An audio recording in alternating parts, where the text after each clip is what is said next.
So we've had the Ubisoft E3 yesterday. It was pretty massive. I know I'm a little late on it, so I figured I might as well be thorough. We're getting 4 new heroes coming October 16th. They are the Far East faction. Basically, China is their heavy influence here, and they are called the Wu Lin. With it comes a bow staff or bang-wielding monk hybrid called the Shaolin. He has reflex guard, and all of his attacks are zones, meaning they have heavy reach and take a significant amount of stamina.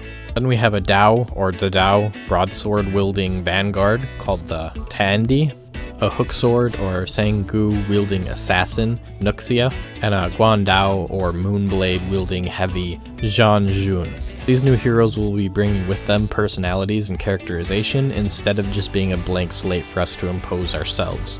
This should mean more voice lines and extra cool cosmetics for customization. With this release also comes a new PvE content, which is yet to be detailed, but we did get the full trailer for it. The PvE content will be fully 2-player co-op, so while we don't know exactly what we'll be doing, we do know that we can do it with a friend. If the trailer is anything to go by, we're going to be fighting against the Chinese assault on some sort of sandy maps that we're getting. Given that it's labeled as Endless PvE mode, I think it'll probably just be a wave-based survival mode. As a side note, it's currently set to be paid content. This may change in the future, and so far it's only been set in one place, but it is something you should know. Details sometime later, probably when they reveal what the PvE mode actually is.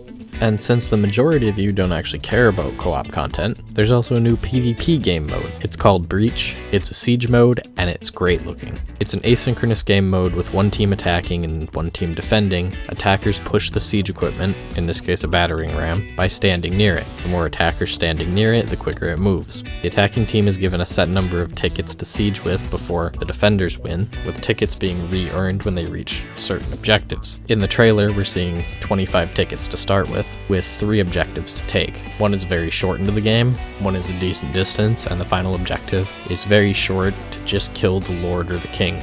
As a defender, you can stand next to the ram to stop it. While defending, the minions on the defender's side will attack the ram, which has its own life bar and is one of the 2 ways to defeat the attackers, the other being to beat all of their tickets. After the first objective, the mode splits into multiple lanes. There are side objectives like archer points where you can capture them like a dominion point, and they help you with lane minions. For defenders, the archer point kills minions and helps stop attackers from pushing the ram. There's also a cauldron which causes severe damage around the second gate, hurting both the ram and the opposing players. If you don't manage to stop the attackers, the 3rd phase starts. In the 3rd phase, you defend against the attackers and help protect your king, which appears to be a faction-themed vanguard that is larger than life. And well, his life pool is larger too. He's very powerful, does extra damage, and has good under tier health pool for you to sink into. If you manage to whittle down the tickets after the attackers get to him, you can defeat the entire team and win the defense. If you're an attacker, your only chance at winning is to defeat the Lord. This is your breaking phase.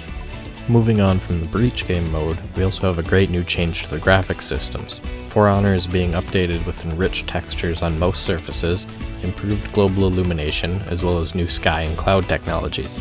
They've also updated their user interfaces so that you get into your game quicker. I'm not exactly sure how that's going to work out because 90% of my wait time is on matchmaking, but the UI is changing. We only have a preview here with 2 comparison screenshots, but it looks like overall we'll be getting some richer lighting, better shadows, and just more gritty, more realistic lighting. Continuing onward, we have no real information on how they will integrate the new faction into the faction war. However, we do know that the new faction is a paid faction and that none of the heroes will be available for free to use. And just to clarify, they can still be purchased with 15,000 steel, but they do need to be purchased. We'll likely get more information on this later, maybe even Thursday, but this has quite a few implications on how they'd be added to the faction war, if at all.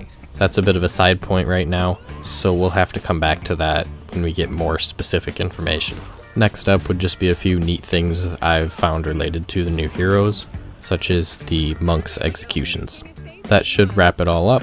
As always, thank you for watching, have a great day, and I will see you in the next one.